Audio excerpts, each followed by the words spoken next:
आज हम इसमें याद कर लेते हैं कि किसमें, जैसे कि कोर हो गया, मेटल हो गया, एंथोस्फेयर हो गया, आउटर कोर हो गया, इसमें क्या क्या मिलते हैं, हमसे क्वेश्चन आता है। जैसे कि सॉलिड हो गया, सॉलिड लिथोस हो गया, तो इसमें क्रस्ट आएगा, सम अपर मेटल पार्ट आएगा, पहला हो गया। अब आपसे सेमी सॉलिड पूछेगा तो इसमें एसने पे अपर मेटल पार्ट प्लस में लोअर मेटल पार्ट, ये दूसरा हो गया। अब लिक्विड आउटर कोर में केवल आउटर कोर होगा, सॉलिड इनर में जो है इनर कोर होगा, इसे हम बायोस्फीयर भी कहते हैं, मतलब कि बाहर का जो पार्ट है।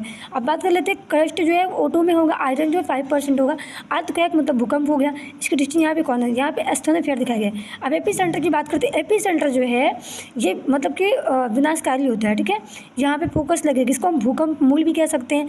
ये इसका जो है इंटीरियर पार्ट हो गया, ओके। अब हम यहाँ पे इसकी वेव की बात कर लेते हैं। यहाँ पे मैंने सब कुछ बताया हुआ है, जैसे वेव तरंगे हो गई तो बॉडी वेव है, सिस्मिक वेव है और फोकस है, ठीक है।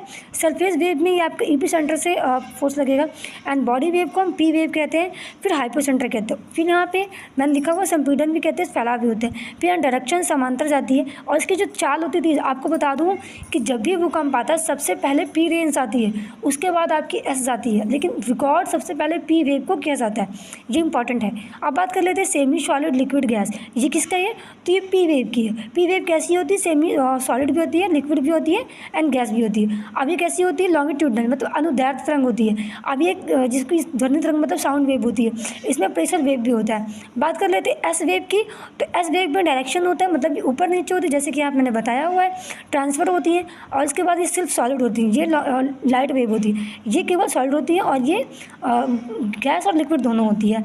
ये स्लो फोकस करती है, प्लस में ईपी सेंटर, ठीक है।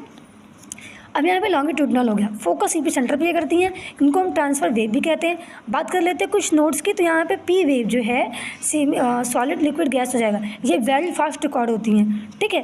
एस वेव वनली सॉलिड होती है, यहाँ पे मैंने लिखा हुआ है, फोकस ईपी सेंटर पे करती है, नंबर 3 हो गया।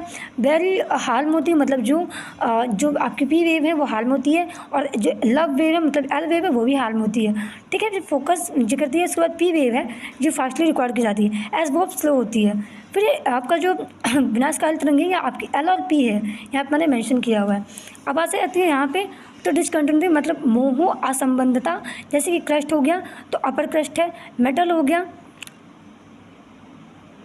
यहाँ पे तो आपका ये लोअर क्रस्ट हो जाएगा, उसके बाद रेडियस हो गया तो यहाँ पे क्रस्ट हो जाएगा, फिर इसके बाद ये लोवेस्ट हो जाएगा मतलब मेटल, और अपर मेटल लोअर मेटल कंसिस्ट हो जाएगा। यहाँ पे गैस है, यहाँ पे कोर और इनर हो जाएगा।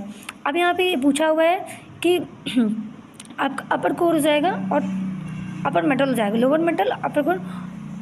अब यहाँ पे कन्वर्जेंस एंड डाइवर्जेंट का फॉर्म आएगा। सो फ्रेंड्स, अभी हमने आज आपको भूकंप के बारे में बताया, और इसकी थ्री वेव को मैंने एक्सप्लेन किया कि